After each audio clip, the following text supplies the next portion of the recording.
Michael? Drew, obviously it's been a while since you started a game. Was there a bit of an acclimation period? Did it take you a series or two to kind of settle in, or what was the feeling like for the first few minutes? Not really like an acclimation deal. I just kind of went out there, I was comfortable. Just all the experience that I've had over the past 5 years, going up against great defenses in practice and being in a lot of game type situations. I mean, to be honest, I had no jitters, no nervousness at all. I just was calm, and to be honest, I had a lot of fun, you know. And when it got down to crunch time, you know, it was still fun, but there was a sense of urgency that was there that felt good too. So, but no, to answer your question, no, I didn't, you know, need to get through the first series or anything like that. So, you know, I went out there and just had fun. Mark? How do you balance the conflicting emotions of being excited to play and start and play the game that Yeah, you know, like I said, I went out there and ultimately we wanted to win. I wanted to win, but I don't want to win for myself. I want to win for the man that was just up here talking and all those guys that were wearing the blue and orange. And, you know, we came up short, and you know, obviously the excitement, having my family there, who's been there with me throughout everything. You know, they're looking up there and seeing the stands. Just, you know, it was a great feeling. But you know, ultimately, we wanted to come out with a win. Luckily, it's game 1. We got 11 more to go, guaranteed, and we're gonna learn from it. I'm gonna learn from it, and we're gonna come back strong next week. Michael? When you got the ball back with a little over 2 minutes ago with a chance to win, what was going through your mind, and what did you tell the guys in the huddle?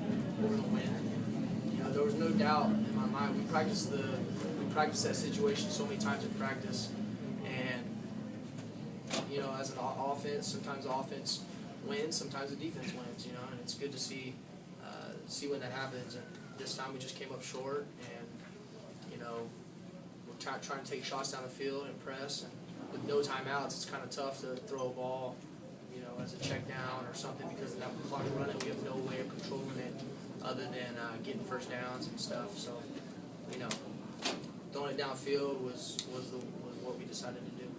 Kevin? Yeah, no, Drew, throughout the summer, you did talk about great chemistry with the wide receivers. What was it? Was there anything different today? What was it like in a game-like situation now, working with the wide receivers and being on the sideline making a real game? You know, I felt like communication.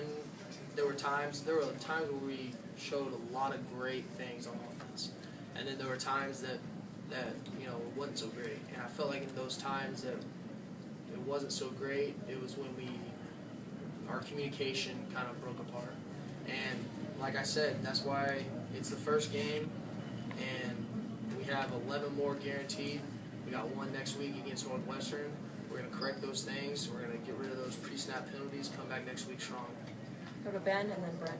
A lot of moving pieces on the offense. Running backs, Jordan Morris, Lante McFarland. You had multiple wide receivers, Fleming and Christopher Clark. How comfortable are you with those moving pieces on the offense? I'm comfortable with it. You know, I have confidence in each one of those guys, no matter who's in the game. You know, I pretty much know who's going to be in the game. Whoever is going to be in the game, I have confidence in their abilities and what they're going to do and how comfortable I am with them. So, you know, those guys they're out there, they're doing their job just like I'm trying to do mine. Drew, what was your comfort level of the offense coming in, and now that you have some film to look at and you've got a game situation, how much more confident are you going to be going forward to correct those mistakes? Very confident, because you know, now that you have something besides practice tape to go off of, you know, that confidence level just builds and builds, and it builds not just from my standpoint, but the offensive line. You know, hey, you got to do better steps on this, or you know, the receivers, hey, you know, it's a better look. You know, when they're bringing pressure, you know, you got to look faster, stuff like that. So that all those things pieced together will have our offense, you know, do better throughout the whole season, and especially next week. You know, going to Northwestern, going on the road. So communication, like I spoke of, is going to be key. So we really got to be, you know, we all got to be on the same page.